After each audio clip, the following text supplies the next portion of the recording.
Yo mga idol, kamusta? Sports Talk PH nga pala. Ang update kay Davies, pag-usapan natin yan mga idol. Ngunit bago ang lahat ay huwag kakalimutang mag-subscribe at i-click ang notification bell button for more sports talk. So hindi nga po natin maikakaila na bukod sa undisputed super bantamweight world champion Japanese monster na Naoya Inoue, ay talagang namamayagpag din ang karera ngayon ng isa pang Hapon na si current WBC bantamweight world champion Junto Nakatani, kung saan magmula nang umakyat siya ng bantamweight division itong nakalipas na taon lamang, ay lahat ng 4 na panalo niya sa division na ito ay via knockout. At dahil isa na siyang 3-division world champion at pinagmumukha niya lang ding mahihina ang mga nakakatapat niyang kampiyon at mga top contenders, ay ang siyang dahilan kung bakit napabilang na siya sa top 10 pound for pound best active fighters. Subalit magdadalawang linggo pa nga lamang po ang nakakalipas magmula ng talunin ni Nakatani ang former undefeated Mexican challenger na si David Cuellar via 3rd round knockout, ay bumanat naman nga po ang mga tagahanga ng ating pambato na si former 3-division world champion angas ng Pinas, General Casimero.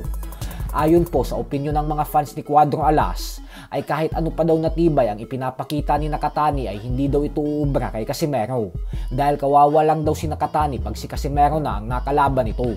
Bukod dyan ay may mga tagahanga din si Casimero na nagsabi na pag nagtuos umano ang dalawa sa ibabaw ng lona, ay dito na magwawakas ang pagdodumina ng Hapon, gawa ng titiklop daw talaga si Nakatani sa oras na matikman nito ang bagsik ng kamao ng angas ng Pinas. Pero ganun pa man nga po ay sa kasalukuyan ay malabo po talagang magtuos ang dalawa, dahil nakatuon ang atensyon ni Nakatani sa pakikipaglaban sa mga kapwa niya kampiyon sa dibisyon upang maging isang unified world champion. Habang si Casimero naman ay sa kasalukuyan wala pa po itong promoter, kaya naman hindi pa natin alam kung kailan ulit ito magkakaroon ng laban. Sa kabilang banda naman mga idol ay matapos nga pong ibunyag kanina lamang ng WBA Super Featherweight World Champion Lamont Ronch Jr. na magpoprotesta sila sa tablang resulta ng kanilang naging laban ni Gervonta Tank Davis nang dahil sa hindi pagbilang ng referee ng knockout sa pagluhod ni Davis, ay naglabas na din nga po ng official statement ang New York State Athletic Commission. Ayon po sa komisyon na ito ay kasalukuyan na daw nilang nire-review ang apela ni Roach, kung saan iniimbestigahan na umano nila ang 9th round kung saan naganap ang biglaang pagluhod ni Davis.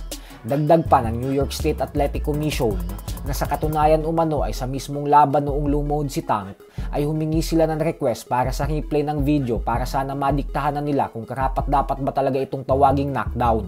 Subalit sa kasamaang palad umano ay nagkaroon ng technical issue dahilan kung bakit hindi sila nakapag-review sa loob ng limitadong oras para sa mga ganong sitwasyon.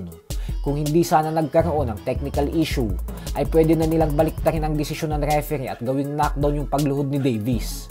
Pero ganun pa man nga po ay nangako ang komisyon na tama at patas na desisyon ang kanilang gagawin at ilalabas. Kaya naman dahil dyan ay nanganganib na talaga ngayon ang napakalinis na undefeated record ni Davis. Dahil sa oras na gawin nilang knockdown ang pagluhod ni Davis, ay magiging 115 to 113 ang score ng dalawang hurado pabor kay Roach. At dito na magiging panalo si Roach at talo naman si Davis. So hanggang dito na lang po muna tayo mga idol.